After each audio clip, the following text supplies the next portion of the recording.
Hi everyone, this is John, your humble host here with a note of caution. There are some themes discussed in this episode which may not be right for everybody. So if you have concerns, you should head over to trekprofiles.com where I have a complete rundown in my show notes of everything we talk about on the episode so you can review that and make the decision that's right for you. Okay, on with the show. Trek Profiles Podcast, episode 64, recorded February 2022.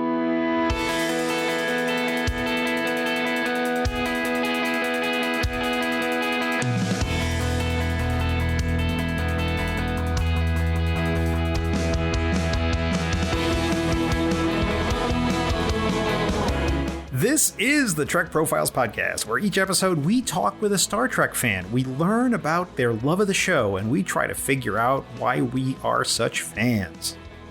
I'm John, your intrepid host of this whole enterprise, and I welcome you to this, the Trek Profiles Podcast, episode 64. If you wish to get in touch with us, you can reach us at feedback@trekprofiles.com or on Facebook or Twitter @TrekProfiles.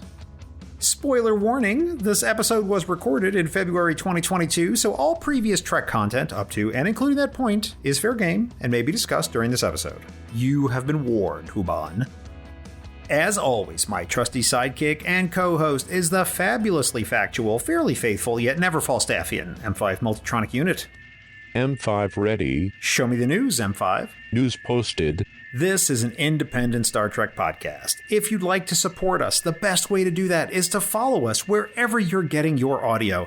We're on all the major platforms, and your following us helps other Trek fans find us. There are some lightly edited outtakes and bonus material at the end of this episode. They will come after the ending audio cards. You can enjoy them, or not, as you choose. Let's check the Kobayashi Maru lightning round feedback from episode 61 with Abby Summer. As a reminder, every one of my guests faces my Kobayashi Maru lightning round at the end of the interview, and then I put those polls out on Twitter where you can have your say. And by the way, I also invite you to submit your Kobayashi Maru questions for possible inclusion on the show. We may, in fact, have some listener-submitted questions on this very episode. You'll have to wait till the end to find out. Whew, very exciting. Okay. Let's jump into these questions. Vulcan snack time, Gaspar or Paktar? Abby noshed on the Paktar, but Gaspar was the choice of the poll respondents by 55 to 45%. Which AI is worse, Control or Nomad? Abby and the poll peeps agreed that Control was the worst of the two, and the poll was a crushing 83 to 17%. Star Trek cartoon controversy. Who's after you, the Diviner or Vindicta? Apparently the Diviner was the choice of both my guest and the online people by 55 to 45%. Who is stealing your starship? Thomas Riker or Cybok? People agreed that Riker was stealing all the starships, as both Abby and the poll people picked him over Cybok, and the poll came out 68 to 42%. And finally, choose the worst option, Porthos on cheese or T'Pol on the Trellium D. Now, both substances are very bad for the beings in question, but both the audience and Abby agreed that T'Pol on the D was the worst option, and the poll was 90% to 10%. Now, if you enjoyed those questions and would like to take a stab at writing your own for possible inclusion on the show, you can always email them to me, feedback@trekprofiles.com, or DM me on Twitter. Okay, a little bit of errata. At one point in this episode, I misspeak and I say Commander Satie instead of Admiral Satie in a discussion of the drumhead from TNG. Many apologies on that one. Okay, that's it for announcements. Let's get to it. M5, start the show. Working.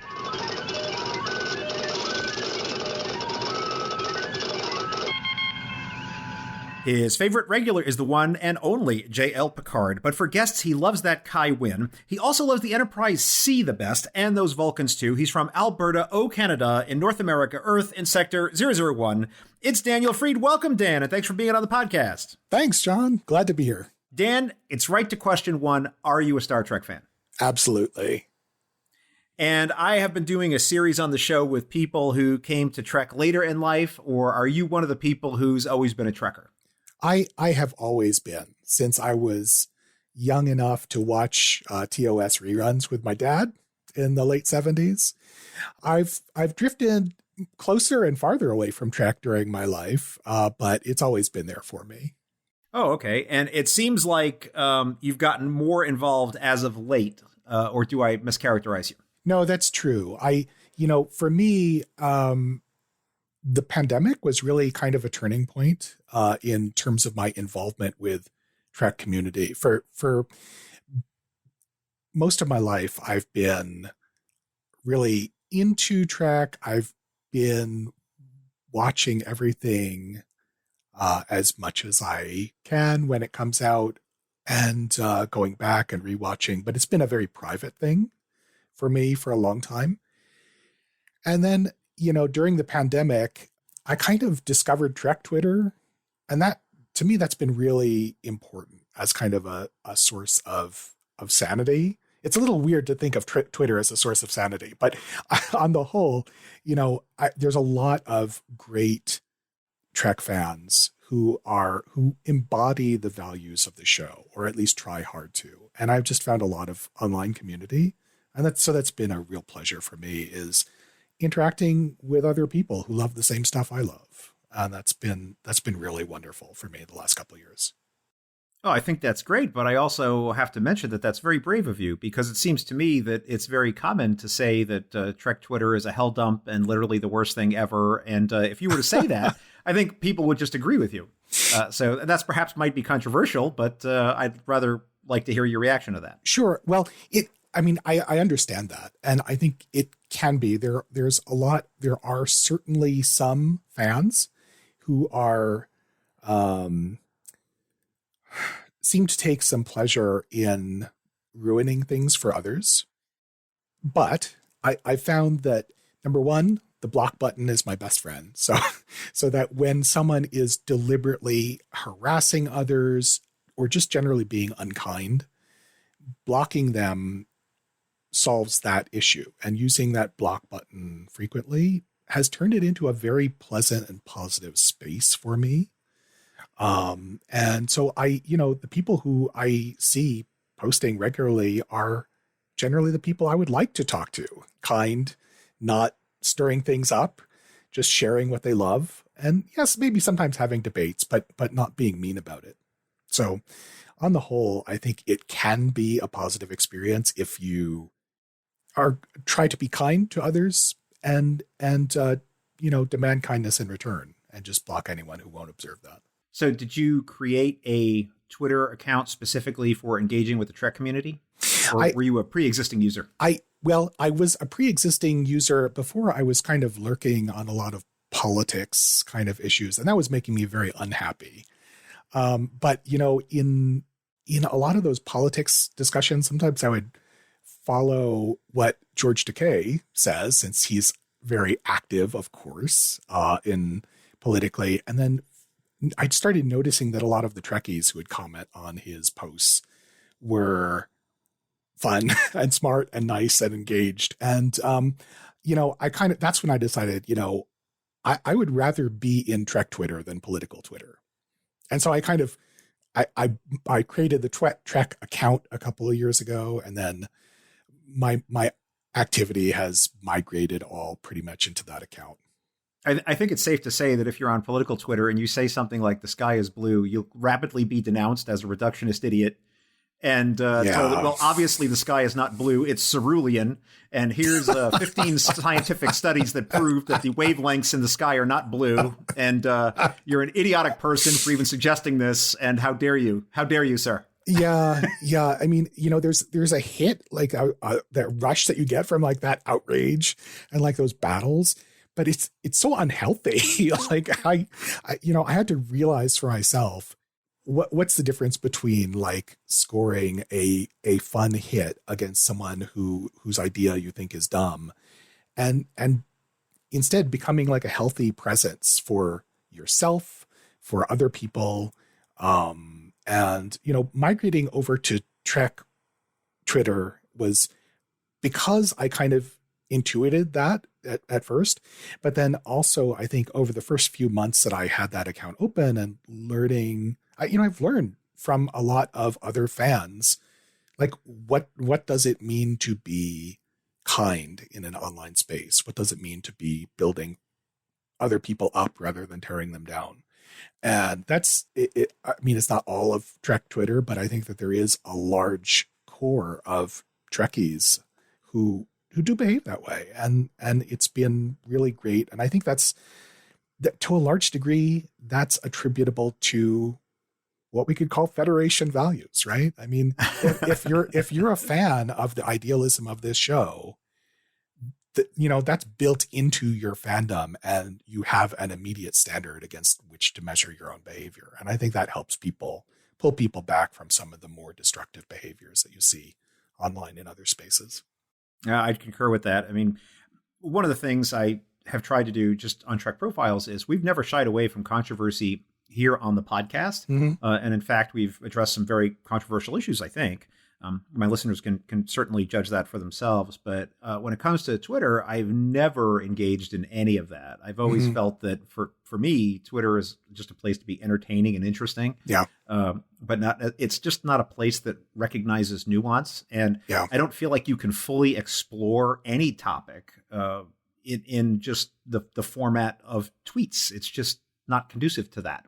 It's a nuance-free environment. And I think that these long-form discussions that I get to do with people such as yourself are more, they're more amenable to that kind of discussion, in my opinion. Yeah, no, I agree.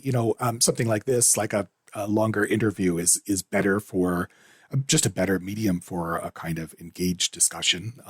Even a long tweet thread has its limitations. So I wouldn't try to, write my big manifesto on ethics in Star Trek on Twitter. I mostly use it to make dumb dad jokes, just say post a little picture of, hey, look at this little detail I just discovered. Isn't that neat? Talk about things that I love about the other characters, and occasionally just ask other people, like, how's your day going? Or say, if someone says they're sick or they have some kind of concern, just sympathizing with other people, giving some, a little bit of a human face to things. Great. Well, then let's examine your fandom a little bit, Dan. Sure. Let's move aside from the Twitter stuff for just a second. So maybe we'll come back to that later. I don't know. But as we sit here in early 2022, have you seen all the Star Trek? I have. Yes. Most of it, I think all of it, multiple times. I've lost count at this point. Yeah, there's no shame in that. I mean, this is a show about the fandom, right? So we are here for that. Yeah. So no worries. And so did you, you're of an age that you probably have seen, I would imagine, most of it in original broadcast with the exception of TOS? Well, yes, not TOS. And also there were some big gaps during the 90s. So I missed a lot of the original airing of DS9 and Voyager, just because for parts of that, I was living in Asia, and it was, not easy to get it. And even when I was living in the States, I was, you have to remember to set your VCR back then. Like that was a hassle that, I don't know if people who are 20 and under these days kind of realize what TV watching was like back in the day. We've had that discussion here many times. Yeah. I mean, about people trying to, do VCR tapes and, or people trying to exchange VCR tapes to catch up on episodes. Right. Dealing with preemptions, which happened all the time. Yep. You'd turn on Star Trek, sitting cross-legged in front of the TV, and you turn it on and there's a ball game. You're like, what is this? and it's not the Niners playing. No, it's some other team, right? You're like, this isn't the Niners. This isn't the ball game episode of Deep Space Nine. I was told there would be Star Trek. And then they would end up showing it like at 3 a.m. or like 2:30 a.m, and you'd have to try to navigate trying to watch it. It was just a nightmare. And the other thing too is if you tried to buy the cassettes when those came out they were fantastically expensive. I mean, it was it was a chore. I think people, if you've never grew up with that, you can certainly appreciate us telling you that we had to walk uphill both ways to school to watch Star Trek for sure. Now, in Canada, you have multiple options for watching the new show. Is that right? The new shows? Yeah. So in Canada, the new shows are all on a streaming service called Crave, which is I don't know how to say it. It's run, I think, by one of the telephone companies here who have their own streaming services. But They have a mix of some things that are drawn from like Hulu, which is not in Canada at all. They have stuff drawn from like HBO Plus, and however it happened, they negotiated a deal for Star Trek content. So all the new stuff is there. I can also stream the old shows there, or I can stream the old shows on Netflix. We have Paramount Plus in Canada, I think, but it doesn't have any Star Trek for some reason. So I've never bothered to open it or install it. Well, it's not that great of a streaming app. Let me just tell you, Yeah. you're not missing out. If Okay. you have the option to watch it on Netflix or something, that is a much better option for you. Or, there's always the plastic discs if that's your predilection. So, okay, great. Have you ever felt the need to collect anything?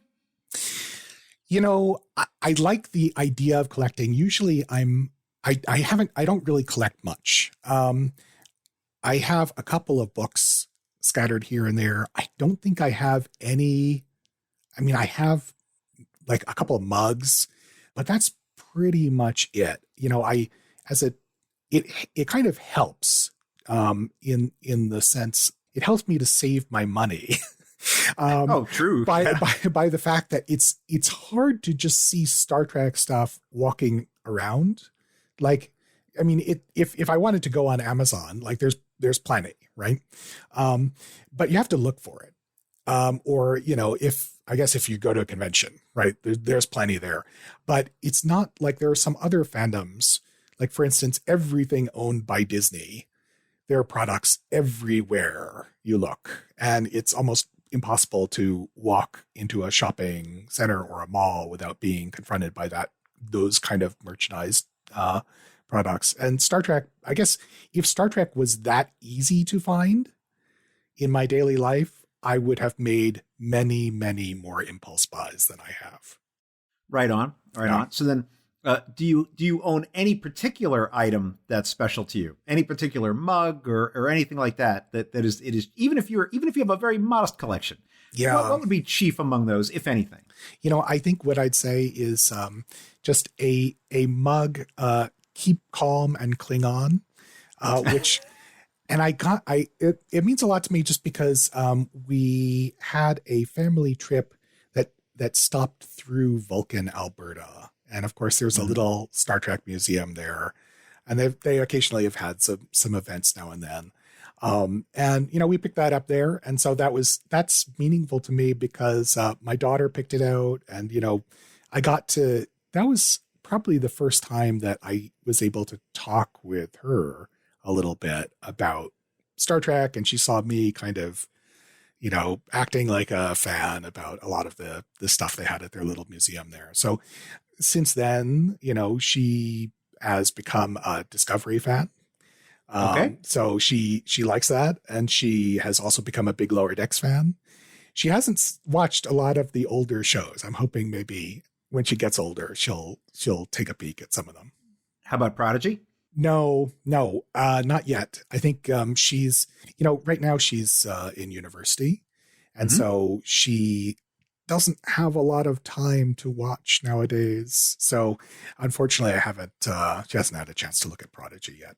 Okay, well, that's a perfect entry point into Star Trek for sure. Sure. I've seen people tweeting about that, and I completely agree with them. And also, you should send me a picture of your Klingon mug. I'll put that up on the show notes page. Yeah. Snap a photo of that and send it to me, because that's what we're here for. Mm-hmm. So it sounds like you're a little bit reserved with your Trek fandom, like in meat space. It's mostly an online thing for you. It has been, although, I have never been to a Trek convention. I've been to some Comic-Cons, like in which, sometimes a Trek actor will show up, Sure. or there'll be plenty of Trek content around. But I'm looking to change that. I'm all booked for Mission Chicago this year. And unless the damn pandemic, cancels things again, I am there, and I'm really looking forward to it. So you've been to a couple of conventions and you're lined up for Mission Chicago. That's exciting. Any plans beyond that? No, not. I mean, I would like to keep going in the future. It's so hard to plan more than more than a year in advance, though. Right on. I'll have to see where life takes us all. I'm going to guess the answer is no, but you can correct me if I'm wrong. Have you ever worn a cosplay?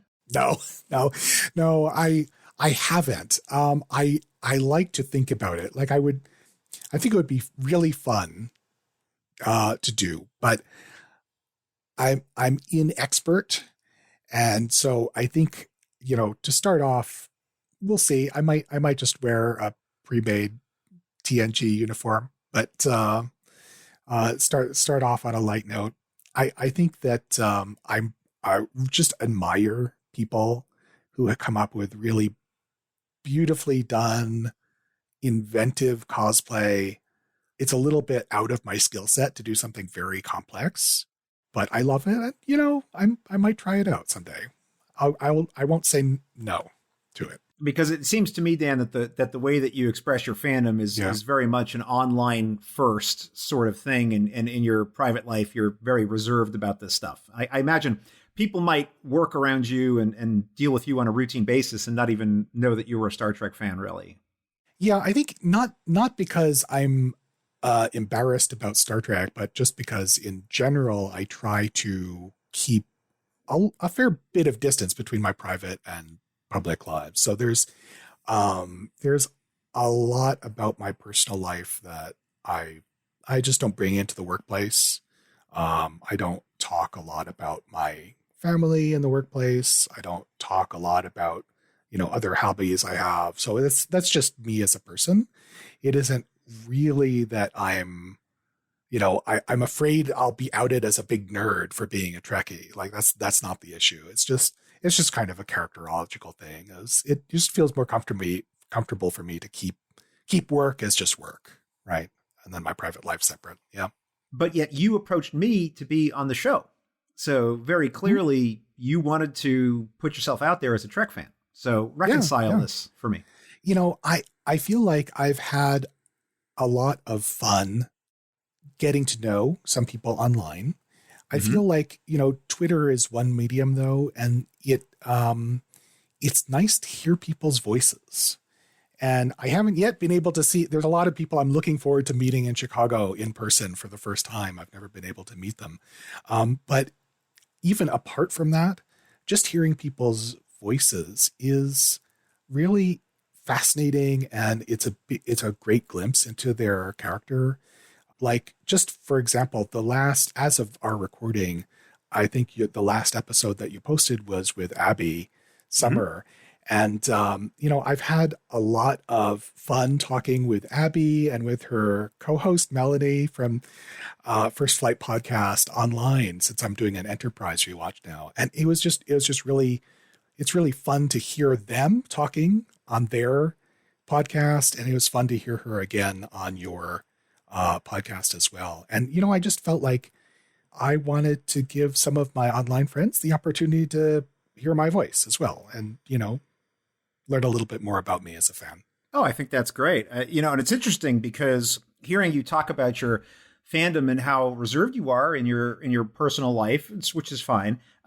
It's interesting because on my show, and this, by the way, for anybody out there, if you're thinking about coming on Trek Profiles or want to be on Trek Profiles, one of my non-negotiables is I use real names and I put your photo, right? And if you don't want your photo and you don't want your real name, like I don't want to talk to you, right? Because the whole point of the show is publicly embracing the fandom, right? And saying, this is what I am as a Star Trek fan, in addition to some other things, that could be more important, but I have this part of my life that's very important to me and I want to share my reasons for loving it, right? And so that's a non-negotiable for me. And so sometimes when I send that email out, like, okay, you want to be on the show? Here's what you got to do. A, B, C, D. And here's what's going to happen. 1, 2, 3, 4, 5. People are like, whoop, nope. And you'd be amazed at how many people opt out at that. They're like, oh, can't I just come on as a pseudonym? No. Can I just come on as my Twitter handle? No.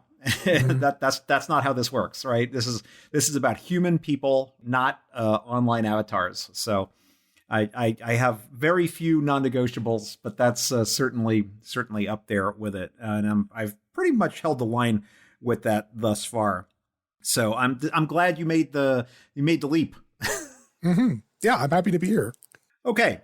So I think we should jump in and talk about some episodes. Are you game? Sure. Let's do it. All right. So I had the M5 do a little gentle internet sleuthing, and we have a list of episodes to talk about. And one of the episodes that's on the list is Lower Decks Crisis Point.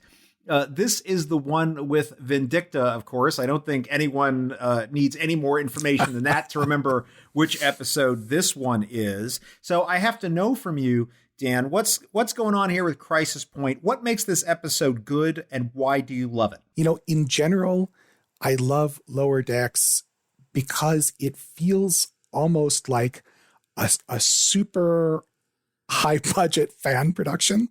Like everything about the show is kind of like a love letter to Star Trek. And a lot of times watching it like feels like the experience of being on Trek Twitter, making jokes about all this stuff. And, you know, however they've done it, the writers and producers of the show have managed to replicate that kind of fan experience and bring it onto a starship. And, you know, Crisis Point is almost that, like, taken to like the highest level of, you know, actually doing a feature movie, a feature Trek movie inside a half-hour episode. And it's just so silly and so fun and really replicates the experience of being a fan. And yet at the same time, like right at the climactic point, managing to have Mariner sort of fighting herself and using that to develop her character, you know, it's just brilliant. And it, to me, that's even within the silliness and the unrestrainedness of what Lower Decks is, it was a beautiful Trek moment. And so that's just stuck with me as a really fun part of contemporary Trek. So I would like to propose that you amend your earlier statement in this way, Dan, and you can tell me whether or not you'll subscribe to my amendment, which is that Lower Decks is a fan production. It just happens to be officially sanctioned and budgeted by CBS or Paramount. Sure. I'll go along with that. I mean, when you see those tweets from Mike McMahon and all the people involved in the show, I mean, these are legit fans. I mean, these are just not like, oh, I'm a writer looking for a show. Oh, and I got hired by Star Trek, right? I mean, this is a guy who he was seriously in the club and ended up writing for the show. Right? Yeah, absolutely. I mean, you can tell by what Mike McMahon writes that he came from a place of fandom before he got tapped for the show, right?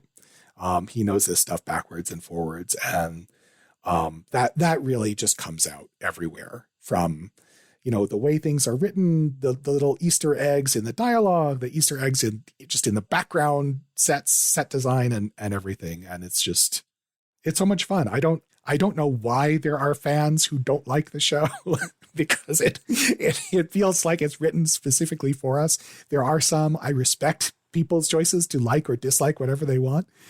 But for me, it's just a perfect kind of gift for the fandom. I completely agree with you. I really do enjoy it. And for what it's worth for me, and, you know, I know that this is a personal value statement, but I find the animated Trek right now, broadly encompassing Lower Decks and Prodigy, to just be the best of the newest stuff.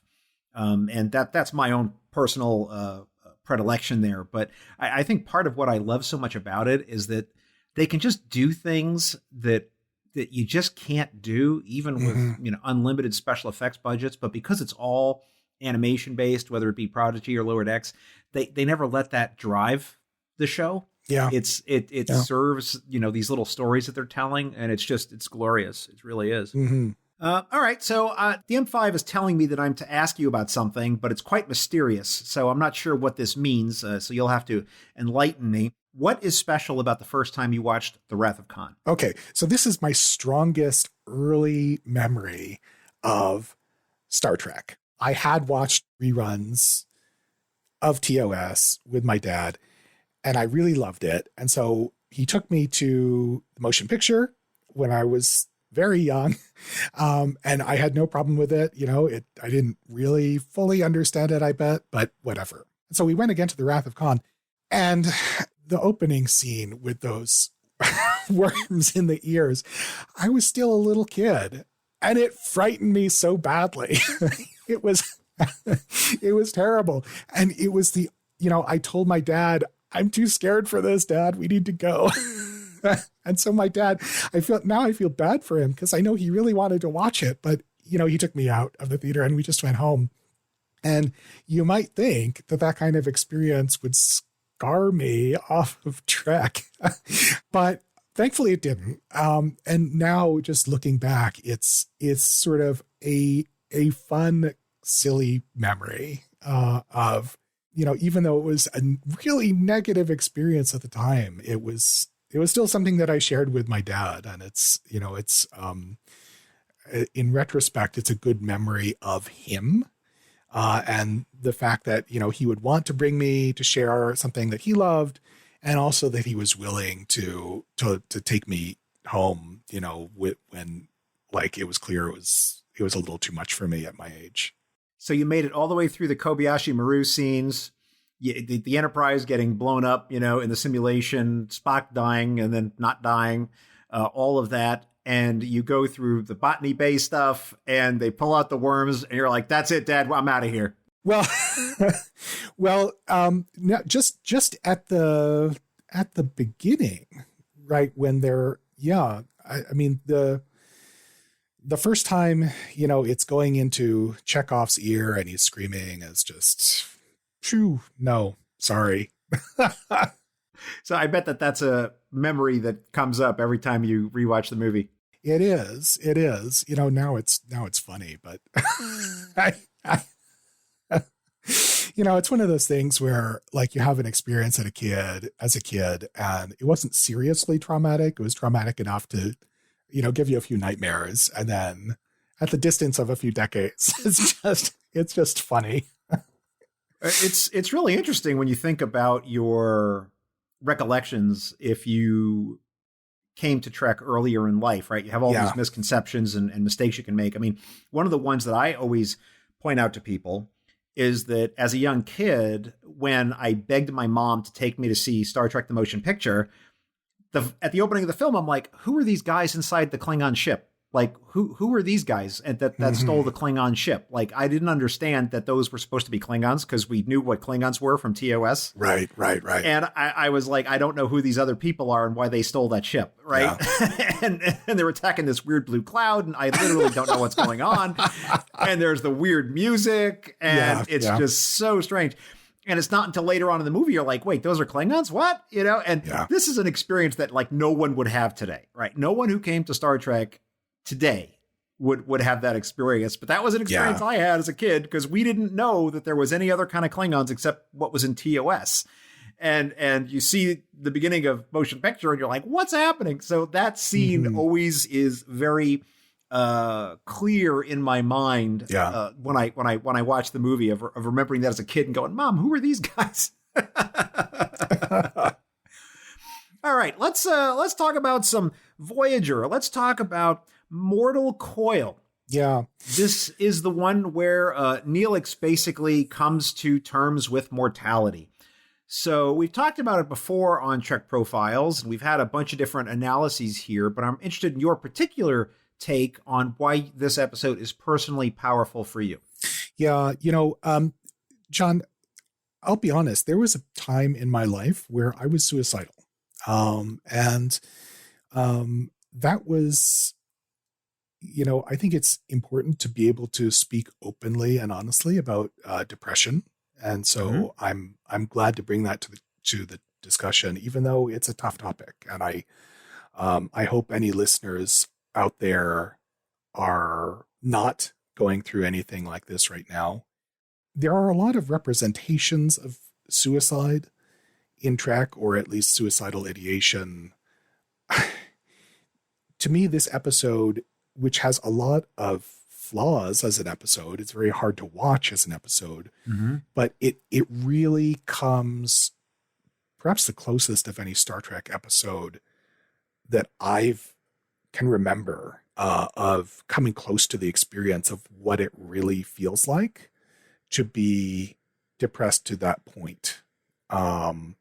And what's particularly meaningful to me about it is that, the source in that episode, the source of Neelix's thinking about suicide, it's, on the one hand, it's this near-death experience and his not experiencing an afterlife. But really, if you look a little closer and dig a little deeper, it's not just the theological aspect. It's really about the loss of connection to family and his feeling alone, his feeling like, his relatives that he will never see again. Like that his whole connection to society has been kind of stripped away from him.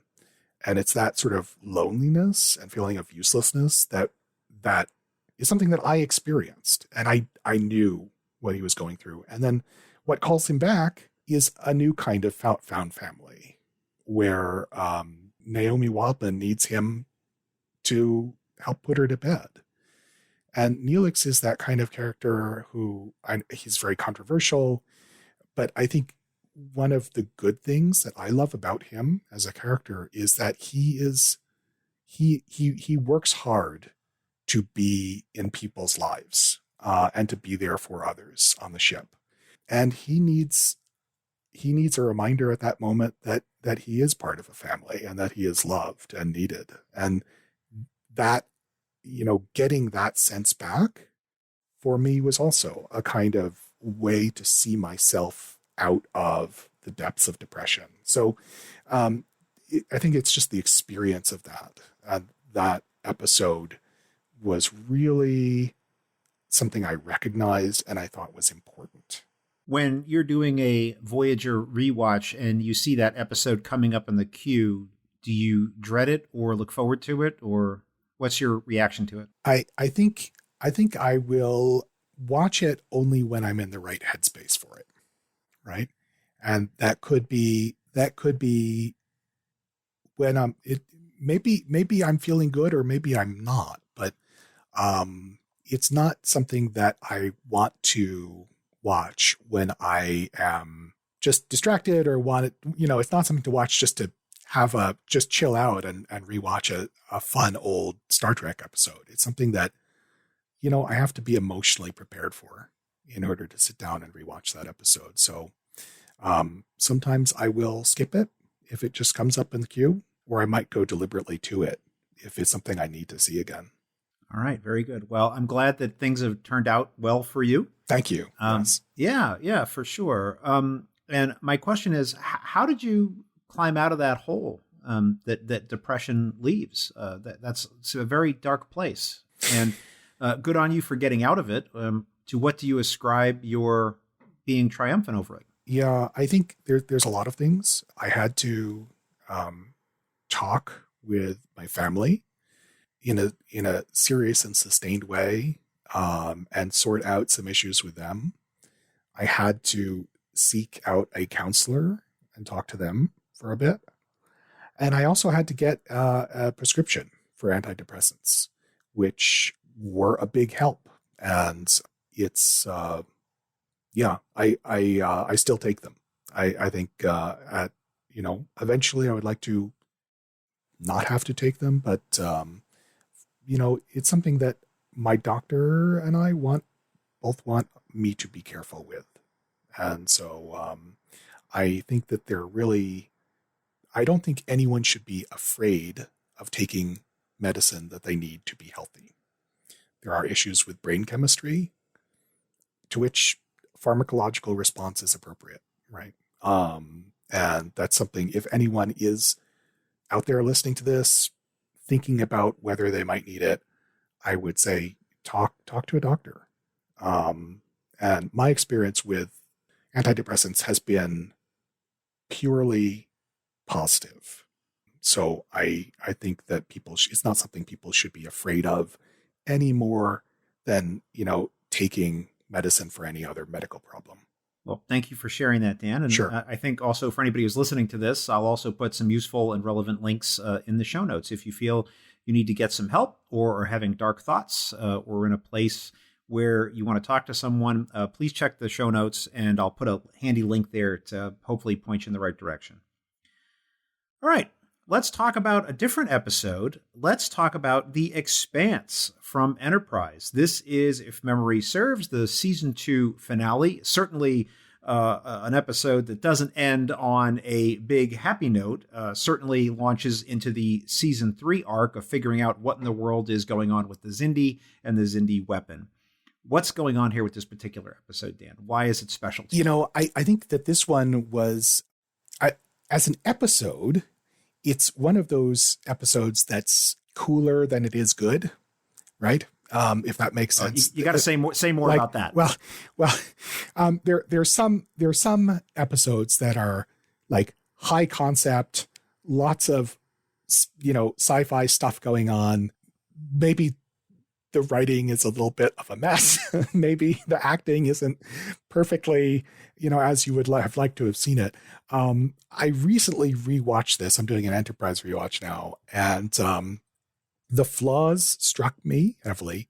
But, this is an episode that I saw in real time as it first aired.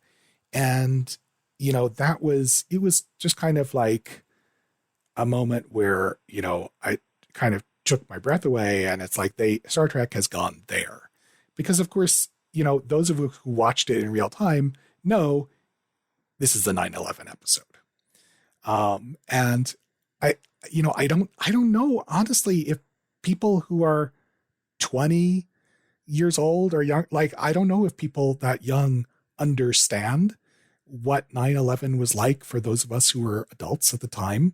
But it was such a shock. It's not just a shock, but it was like a cinematic shock, right? Because we all see this scene unfolding on our TVs that looks like it should have been a movie only. And, and smoke pouring from the towers and people running from in the streets like it's from a Godzilla movie or something. And, seeing Star Trek just a couple years after make a clear reference to that, it was a little bit shocking, right? And it was a declaration that the show wanted to be involved in what we were all involved with, right? It's like, if there's a Star Trek episode that comes out now that's about a pandemic, right? And you immediately would have a very personal reaction to that and remember it very strongly because it's so tied up in your life and everyone's life. And so that just, I think I'm not alone in this, that many people who watched that episode at the time just remember it so clearly and really strongly as having that kind of both personal and public effect when you watch it. While we're on the topic of Enterprise, let's talk about one of my particular favorite episodes of Star Trek Enterprise, and that's Dear Doctor. This, of course, is the one where we have Phlox and we have a discussion about the not yet existing Prime Directive. So what's going on here with this particular episode, Dan? Why is it special to you? I love ethics episodes in Star Trek. This is one of the best in my mind. It's so well done in framing the basic ethical conundrum of what will be the Prime Directive. It's also, although it's not meant to be, it wasn't a pandemic episode, rewatching it now, kind of, you can't help but think about it in terms of COVID and thinking about, how would we have felt if advanced alien race had appeared in, let's say, March of 2020 and refused to give us a vaccine. But, even apart from that, just everything about the episode is so well done. Like I can't begin to describe how amazed I am at the different things they got in there, from Phlox's own ethical struggles to his relationship with Cutler, to, the discussion of the Mank and their sort of subordinate status in this society. It's just, so well done all around that it really just burnishes the moral question that's at the heart of it, which I think is addressed with a lot of intelligence and sensitivity. Well, I feel like I want to turn the question around then, Dan. You brought up ethics in Star Trek, which is something that usually interests me too. So I'm glad you brought that up. Can you give me an example of an episode that had an ethical dilemma in it where you felt strongly that the show took the wrong turn? Or a character in the show took the wrong turn? So one example is for the uniform, where Cisco goes ahead and poisons the atmosphere of a Maquis planet in the, as a way to force Eddington's hand when he's chasing him around. That's, wow. Like, how that's a war crime. There's no two ways about that. Like, what is that about? I don't understand how that could be celebrated. To me, that's a clear violation. So it has bugged me. I don't know what else to say about it. There's a bunch of that in Star Trek, and I don't necessarily begrudge Star Trek for doing these kinds of things from time to time, because I think it makes for an interesting discussion, and I think it enlivens the show. But the way that this shows up for me, tying back to something we said before about Star Trek Twitter, is when people will say things like, the Federation is a utopia, or it's perfect or wonderful. And then I point out to let's go back to a private little war, TOS. Here we have the Federation, right, arming this low-tech society with advanced weapons to carry out a proxy war on a planet. Not necessarily, high ethical standards right here, or some of the ideas like in Star Trek Insurrection. Also, not a great move on the Federation's part. So there's been a whole series of these things where we see the Federation definitely does not shine from time to time. Yeah. And, a true utopia would be a boring show. I mean, not like if everything's perfect, what's the drama? I think clearly. Yeah, we agree. Yeah. So I think, no, you're right. And there is plenty to critique. I think what I will only take exception to the notion that there's a kind of utopian aspiration in the DNA of the show. And that though the show is constantly recognizing that its characters and the Federation as a whole falls short of the standards they set for themselves, yet that kind of aspirational move toward a better future, the optimism of the show, is like hard baked into the DNA. And I think that's what people are trying to get at when they think about it as a utopia. At least that's where I would put the emphasis. I could largely agree with that, right? It's certainly not a fully baked, idealized society. Yeah. And I think that actually in more of the newer shows, we're seeing that that is definitely not the case. We see that there's been some pretty serious mistakes on the part of the Federation, and we're seeing a little bit more Federation society outside of Starfleet, which I think gives us a little bit more background on how Federation society operates, and it gives us a little more depth there. And I think you can make your own determinations, but it certainly is an aspirational thing, not an idea that, it's fully baked and here's what that would look like, right? That I think is the mistake that some people are making when they look at the show. And I think we're going to have an interesting challenge to the utopian character of Star Trek if, in fact, this Section 31 show does go ahead. I've got to say I'm a little worried about where a Section 31 show would go. I don't want to see Star Trek reveling in darkness or just justifying assassinations or war crimes, or right.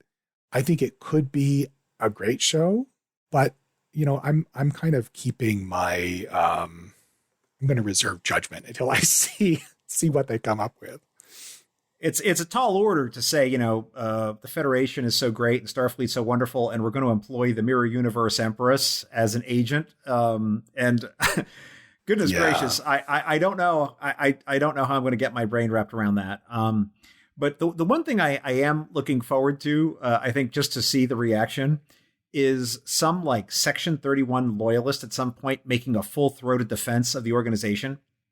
Saying Section 31 is here so that all the do-gooders can really believe that stuff. But we're here making it happen, and I want to, not that I'm saying that that's what it should be about, but I want to see in that show some Section 31 loyalist making some impassioned, full-throated, like pounding the table defense of Section 31. Mm-hmm. I think Sloan did a little bit of that. I want to set the volume on 11 and really hear someone go for it, and then hear like fans' heads explode. I don't know. The equivalent of was it in A Few Good Men, Jack Nicholson? You need me on that wall. It's exactly that. Right, it's exactly that. Yeah. Right. Yeah. I would love to see that too. I think I don't want the show to endorse it. Right. Correct. Yeah. But like, it's great that, we do get counter voices in the show. Like, it's when we have a good ethical dilemma, you need someone to put the case, right? I want someone to make the strongest case they can that makes the ethical dilemma interesting. And then I hope the show can solve it in a way that is conducive to goodness and optimism and sweetness and light. But we'll see. We'll see. Now, speaking of ethical dilemmas in Star Trek, I want to ask you about the time when we engaged in assassination of foreign government officials, which, of course, is In the Pale Moonlight, an episode that often comes up here on Trek Profiles, people pointing it out as one of the best episodes of the show. And I certainly do agree as a production. It's amazing, but I find some of the ethical elements, since we've been talking about that, to be quite objectionable. But I'm interested in your take, Dan. So tell me what's going on here. Yeah, well, one thing I could start off with is that, at the very end, after all is revealed, Garak gives exactly that speech that we've just mentioned, right? He said, I don't remember it word by word, but he says, you came to me because you knew I would do the things that you couldn't do. And if the quadrant is saved at the cost of a few lives and a Starfleet officer's conscience, that's a pretty good deal. And I think that, to my mind, that plus all the reasons people love it, the Cisco's log entries, we get, direct to the camera and such powerful acting from Avery Brooks throughout, just the whole way everything is set up. To me, it is wonderful in putting the question of, does this society with utopian aspirations really need a dark side? And, honestly, although I love the episode, it is retrospectively one of the darkest moments in Trek, because, the way things go from there till the end of the series run, it really matters, right? The entry of the Romulans into the war does turn the balance. And the answer the show seems to give is, yes, we really needed Garak to carry out this assassination. We needed murder in addition to lying and whatnot. So I don't like the conclusion, but I love the way the episode puts a challenge to the framework of Star Trek in a way that allows the series to shine. And even though I think it gives the wrong answer ultimately, I like the fact that it puts such a strong case for that dark answer. We were talking earlier about this idea that when you come to Star Trek later, and other things happen to you in your life, and there's been other episodes later that affect how you view earlier episodes. So if someone was to view Star Trek, let's say, a little bit out of order and start with the newer shows, and then go back, I think they might have a very different interpretation of this episode, knowing that the Federation intentionally cast the Romulans aside in season 1 of Picard and say, y'all can die now. We got some stuff to take care of on the home front. Yeah. By the way, thanks for the big save in the Dominion War. Now y'all go die. Yeah, you're right. Honestly, I've never thought about that in juxtaposition. And you're right. It makes I think in Picard, it's clear enough, with Picard's umbrage at the Federation's choice, that it was a callous choice and a terrible one. But Yeah, especially in connection with the events of the Dominion War, you're right, it looks even worse.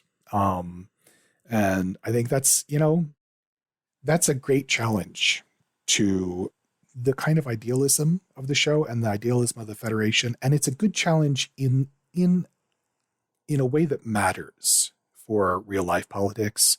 I think that there's a lot of political idealism.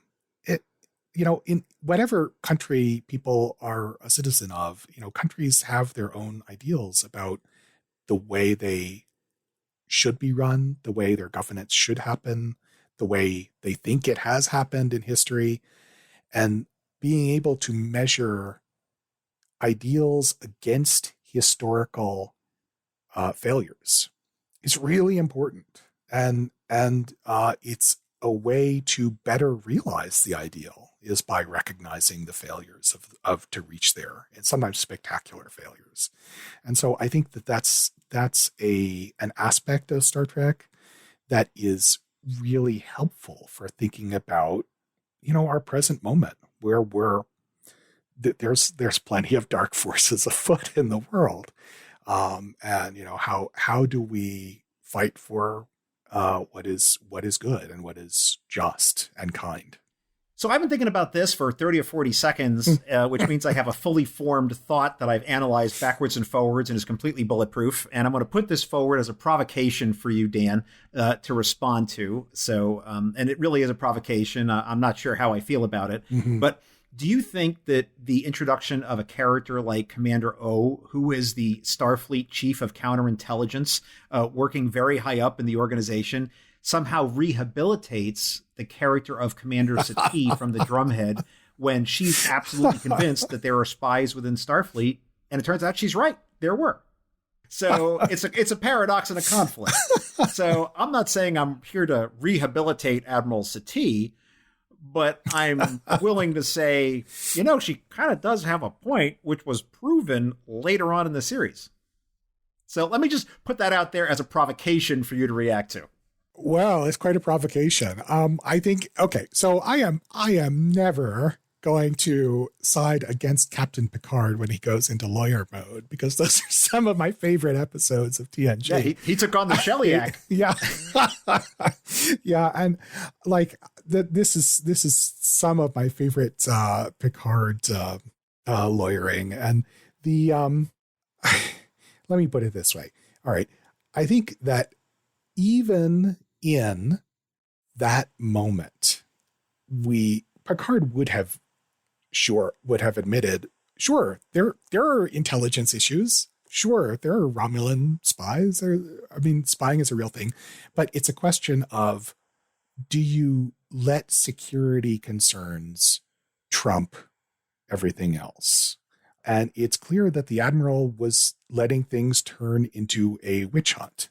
And that was the real problem, not that there should have been no counterintelligence, right? Or that there should be no security measures at all.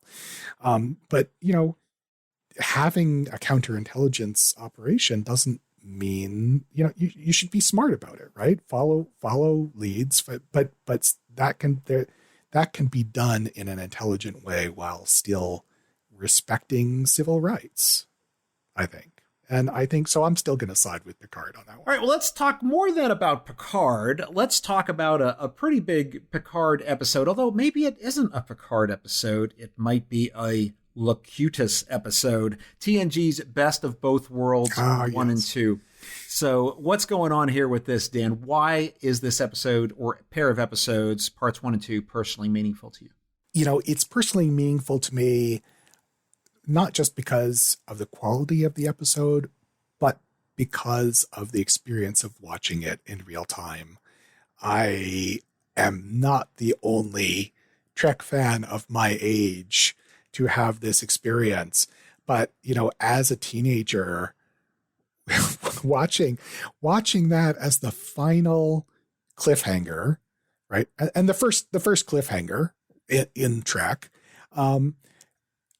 and then ending on, Riker's iconic, Mr. Warfire, and then cut to black, and then waiting the whole damn summer to see what happened. It was sort of like the summer of Trek. And it was, as a teenage kid with a lot of friends who were also like fans of Trek, it was something. You'd talk about this all summer, and it really went beyond like diehard Trekkies. It was kind of like, it became a kind of public television event, like the way that like Who Shot JR had been a thing before that. And it seems I can like, tell how old people are if they get that reference, by the way. Right. And it's a reference to an old television show called Dallas for the youngs out there. Only the olds would know what that's about. Yeah. But, like it seems like, I don't know. There are people who know Trek history far better than I do. But to me, it seems like it was a turning point for the franchise. It was sort of a point at which this was no longer one old set of 3 weird, seasons of Space Aliens plus this new reboot and some movies with older actors running around. It's the kind of the point at which TNG sort of demonstrated it was going to be around. It had something to say, and it kind of felt like this is when it becomes a real franchise with some staying power. At least looking back, that's how I feel like it kind of almost turned a corner a little bit as a franchise. And certainly it came at a moment that had maximum impact in my life as a young fan. Yeah, we were all watching wide-eyed and thinking, what happens now? Right. I was told these episodes would wrap up by the end. I don't know what's happening here. Yeah.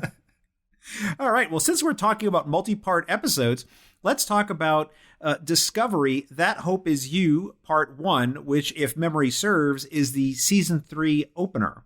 The M5 said we should talk about this one, so I want to know what makes this episode special to you. Sure. This, to me, it's not just because of the title that this episode is about hope. And it's not just about Burnham. Like Sahil, we open in the episode, we open on Sahil's kind of routine. Yes. We don't know who he is, what he's doing, but he has this programmable matter alarm clock, I guess. Yeah. And he's pretty awesome. He gets up every day, he, brushes his teeth or whatever, and he sits down by the desk waiting for something Starfleety to happen. And he's lived his whole life this way. And I love it. I love that this character, but I love that there's this payoff for waiting. Right. And, his existence, like it came during the pandemic, right? A year ago last fall, I guess. I forget the exact date of first airing. And Sahil is living a pandemic kind of existence. There's no pandemic in the show, but he's apparently working at home. For sure. He never sees anyone. He just gets up. He goes from his bed over to the desk and he sits there, and there's apparently no human contact ever. No Zoom calls. There's no Zoom calls. He's alone at the desk, and he's just waiting, and he's waiting. And, we learn by the end of the episode, this is a multi-generational act of waiting, which is like superhuman. But it really felt powerful in the sense that, eventually there's going to be an end to this, right? And like the notion that waiting in a time when there feels like there's no purpose in waiting, and there's nothing, and everything is lost and everything is gone. And yet still, you can have a payoff from that, and things can come back. And so that's, it's just, when it struck me that kind of touched home for me because of what we've all been going through. And it was just a powerful little note of hope, I thought. Yeah, I'm looking at the information right now, and the episode aired in October 2020. Mm-hmm. And given the long production timeline, I'm not at all sure that when they were writing the script for this, that that COVID was a thing that existed in the writers' minds. I don't know one way or the other. I just am speculating that it's unlikely, but I think it is art by accident if that wasn't the case, for sure. I agree. I would suspect, like you, that it was not deliberate at all. It was just a fortuitous accident, but it managed to hit home at the right moment. All right, well then let's talk about some original series, which is near and dear to my heart. Let's talk about City on the Edge of Forever, the wonderful Harlan Ellison episode of Star Trek. I believe it is a season 1 episode. In fact, I'm sure it is a season 1 episode, which for my money is probably one of the best seasons of Star Trek that ever was, season 1 of TOS. But I want your take on it, Daniel. What's going on here with City on the Edge of Forever? Why is it special and or powerful and or meaningful to you? I know this is one of the most beloved episodes, well known to everyone who is listening. And to some degree, I love it for all the reasons everyone else loves it. I mean, it is powerfully written. It is powerfully acted. And I love the way in which, Kirk, honestly, I love Kirk as a character, but sometimes I get tired of his skirt chasing. But this is a little bit within the space of a broadcast episode. There isn't a lot of room to do a deep dive on his relationship with Edith Keeler. It's a relationship which happens quickly, but it's much more meaningful than most of the kind of liaisons that are hinted at in the show between Kirk and various aliens. And because of that, because it is really, it is love, the choice to let her die just hits home much more powerfully. And it's a much more meaningful look at Kirk's emotional life and also his friendship with Spock and McCoy, that he chooses the future, but he also chooses them as his friends in something that's a sacrifice for him. And, that just, I don't think that I have a huge new insight to add on the episode beyond what everyone knows, but I've just always found it powerful.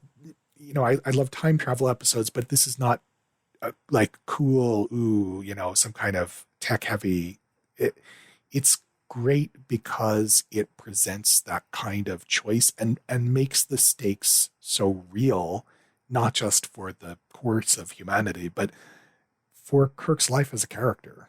And I've just always appreciated that really strong character development that we get from him there. So I've talked about this before on the show, but I want to ask you, have you read the original Harlan Ellison treatment and the audio drama that they actually produced of his original screenplay? No, I haven't. I can tell you, and for anybody who's listening, it's a very, very different story. There's a lot of changes. And I don't take sides on any of that, except to say that it was very clear to me why they couldn't produce the show that Harlan had written. There's certain things in there that you would say, I don't think that that's exactly Star Trek, but it's an amazing piece of science fiction.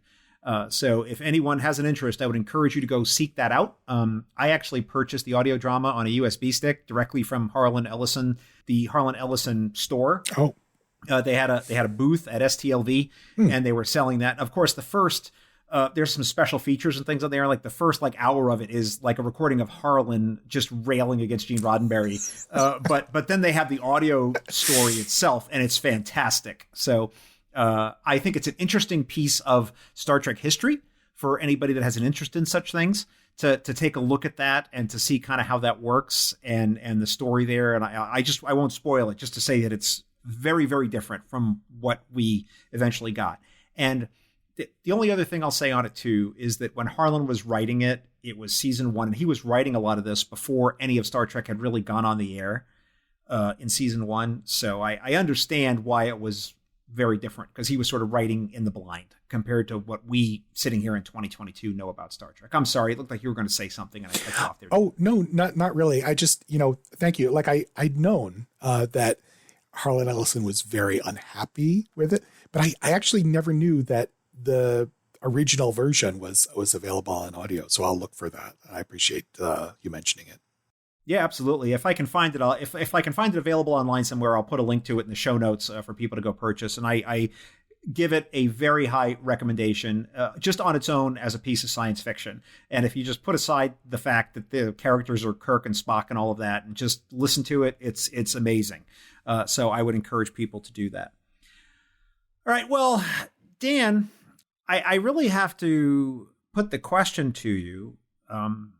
We talked earlier in the beginning of the show how in your personal life you're rather reserved about Star Trek with the people around you, and you're much more of an online fan engaging in Star Trek Twitter, but yet you sought me out and put yourself forward as a guest to come on the show.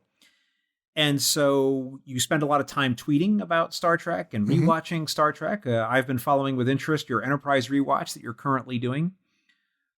It appears that Star Trek has a meaning to you. Tell me what that is and why it's important to you. With 800 plus episodes, Star Trek is more than just one thing that can be boiled down to a nutshell. So I want to recognize that there's a lot of diversity in the material, and some of that diversity comes out in the things that people like to argue about and so on. I think that for me, what I really like about the show, why it has been, something that I come back to and have kept part of my life for so long, is the fact that it presents a complex world in which idealism is still possible. There is good and evil in Star Trek, but it's not simple at all, right? This is a show that uses the tropes of sci-fi in ways that consistently bring out interesting, thought-provoking questions about ethics, about, politics, the direction of the future. And it comes up with an overall direction that is satisfying and deeply humane without being reductive. I think we've already talked about, the dark side of Star Trek and whether or not that's necessary, and the fact that the Federation doesn't always live up to its values. I like that the combination of that moral complexity with the conscious decision to still be optimistic in the face of darkness. And to me, that is really at the core of the franchise, I think. And it is something that gives me hope. It's something that makes rewatching fun. And it's something that I think has made the experience of connecting with other fans online really powerful and just a positive experience for me, especially during the last couple of years when we've been so isolated. So I think that's at the core of what Star Trek is for me. Well, Daniel, I've enjoyed our conversation, but the M5 is signaling me that it's now time for the Kobayashi Maru. The Kobayashi Maru lightning round is a challenging and difficult test, cunningly prepared by the M5. Should you not only survive the test, but pass it as well, the M5 will award you an honorary Star Trek title on behalf of our program. Are you ready to face the Kobayashi Maru lightning round, Dan? Yes, I am.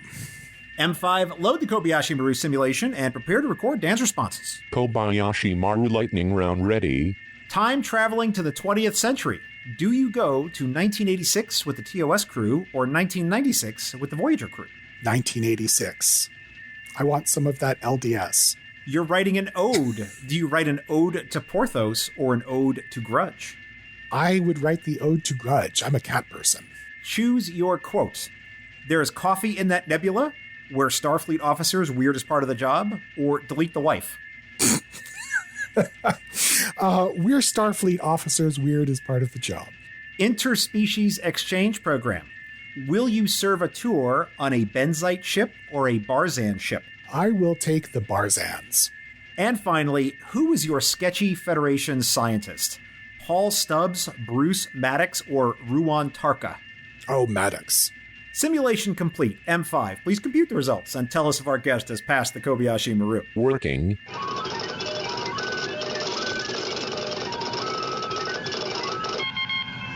Dan, I am pleased to tell you that the M5 has calculated that you have passed the Kobayashi Maru simulation. Congratulations, sir. Thank you. And now, the M5, who has analyzed your answers, will award you an honorary Star Trek title on behalf of our little program. M5, what title shall we award our guest? Daniel is awarded the title of Starboard Phone Torpedo Baywatch Officer on the Enterprise C. So there you go. Woohoo!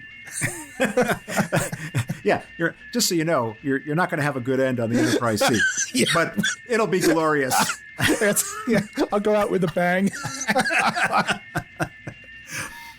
So, Dan, why don't you tell people how they can get in touch with you, and also tell us about your podcast that I understand you're a part of. Sure. So the easiest way to get in touch with me is on Twitter, of course. I'm under the handle at Mr. Earl G. And I have a podcast. I'm co-host with my good friends, John and Joseph, of the Star's End podcast, which is not Star Trek related, but it is sci-fi related. It's all about Asimov's Foundation series, both the books and the new Apple TV adaptation of that. So check it out if you like. You can find us on any podcast streaming device or on Twitter at Star's End Podcast. Daniel, thanks so much for being part of Trek Profiles. Yeah, it was a lot of fun, John. I really appreciate it. It was a good conversation.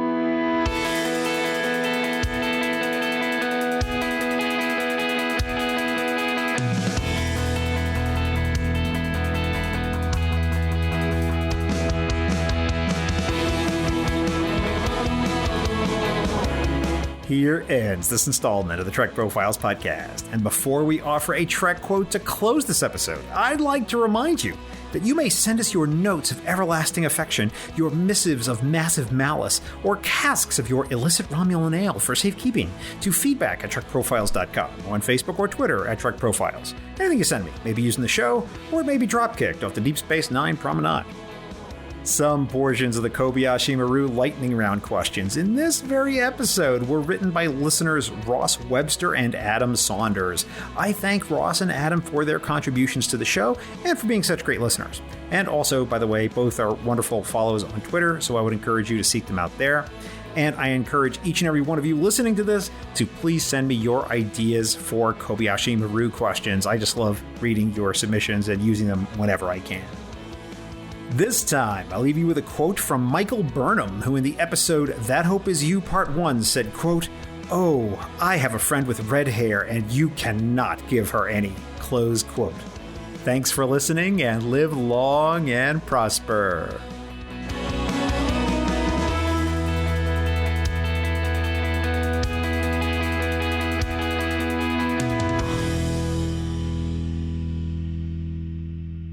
This handcrafted podcast is brought to you by Stars and Sky Media Lab. It's cosmic.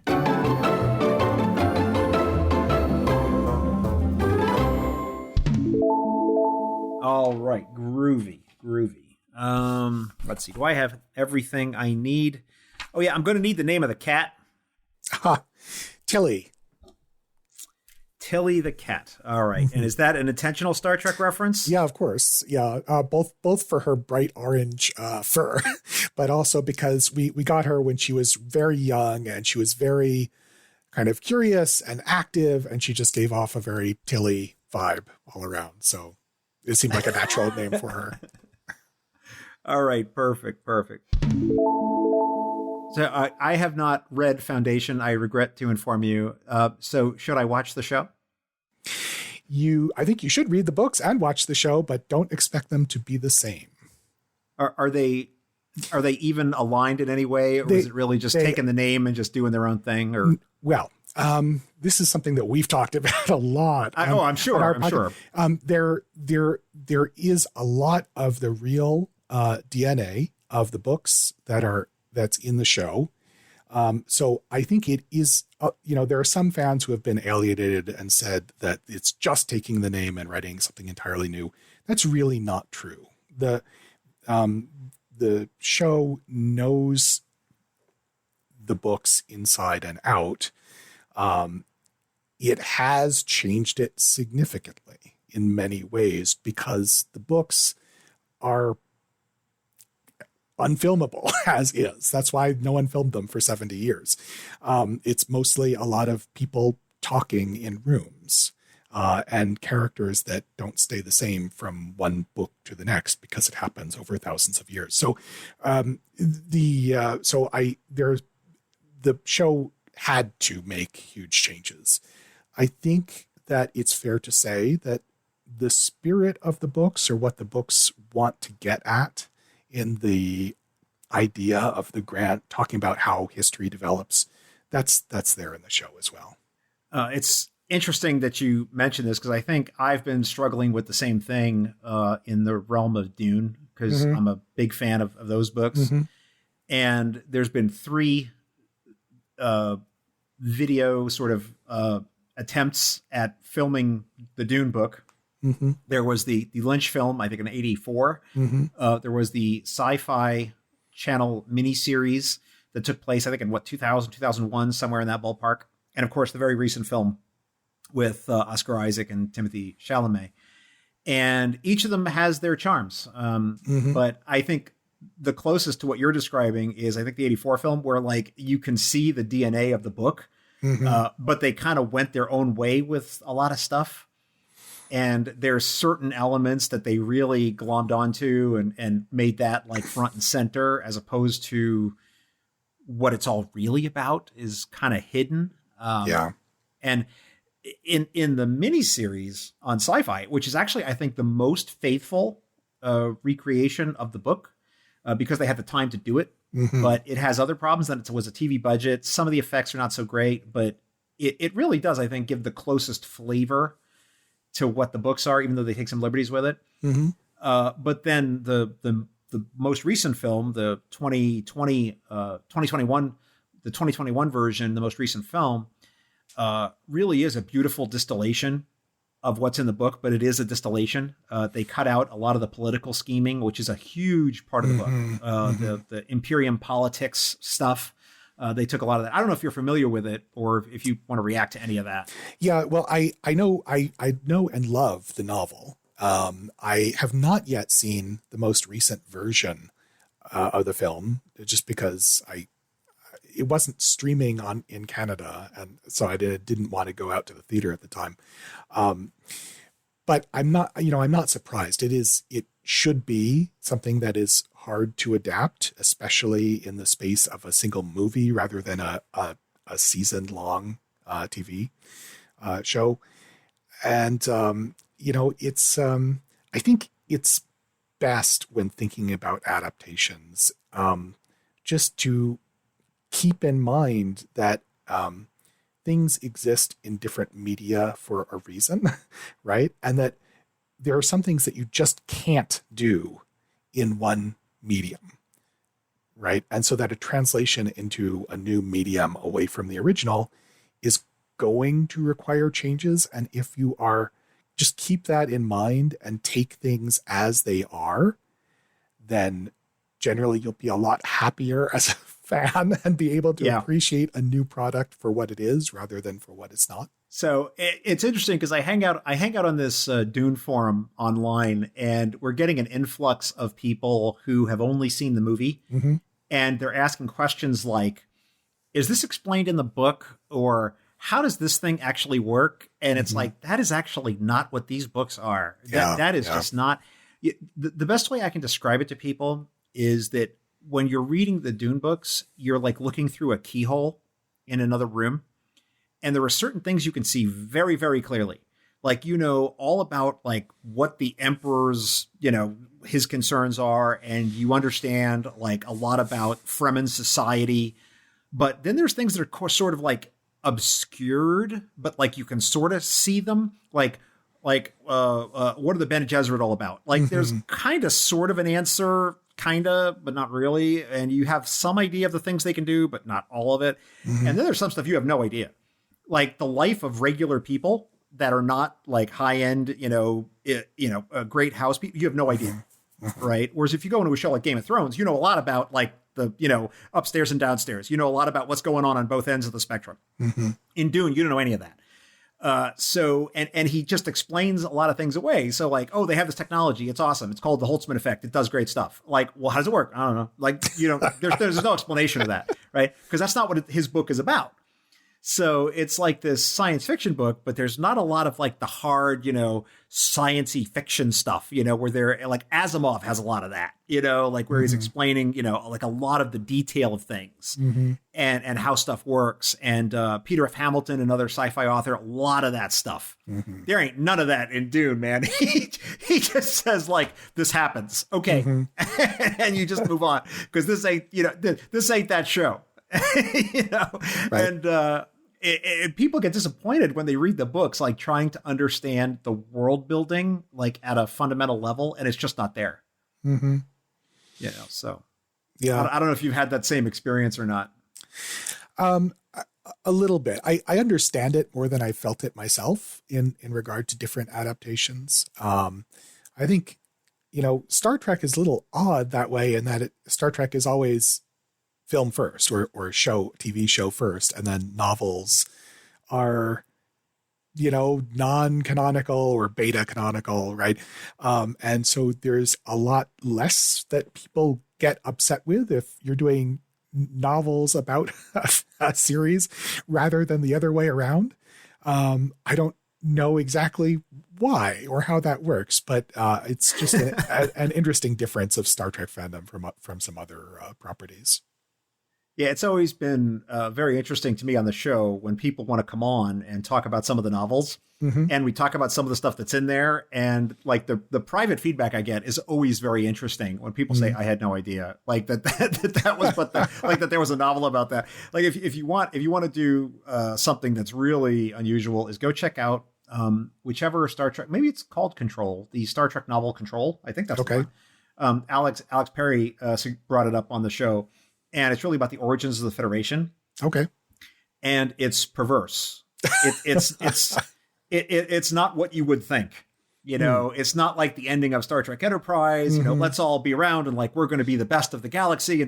No, it's about an iron-fisted, regimented AI, which is ruthlessly killing anyone in the Federation, in the Proto-Federation that disagrees with its political motives.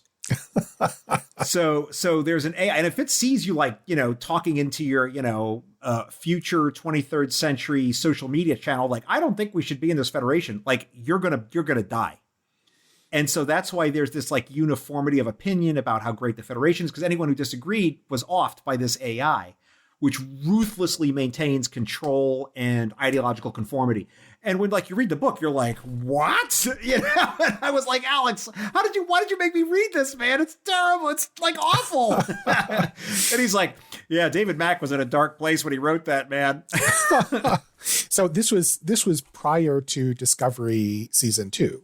And this is, so this is that whole arc was developed out of this novel, or they took something and repurposed it. Okay. They took something out of the book and repurposed it and made it very different. I mean, Control is a lot less cunning and just, it's more of just like a Skynet type thing in Discovery, which that's all it really is. Whereas in the book, it's far more insidious in how it operates because the code for it is in every device. So every single piece of technology in the soon-to-be Federation worlds has this AI in it, and they're all talking to each other. And so if you're off in a room talking to your friend, and you're like, hey, Dan, I don't think I'm in favor of this Federation stuff. I think, we on Andoria should do our own thing and not join it. Like, that's going to be bad for you. And something bad's going to happen. And so it's like, it puts on its head the whole idea of the Federation, and it was quite shocking. well, don't criticize the AI too loudly, John. I think my Siri might be listening in. Oh, lady in the box. Don't take it too seriously, lady in the box. That's what I always call her because I don't want to activate people's things. I always say lady in the box, right? So we didn't mean it, lady in the box. Have mercy on us. All right, man.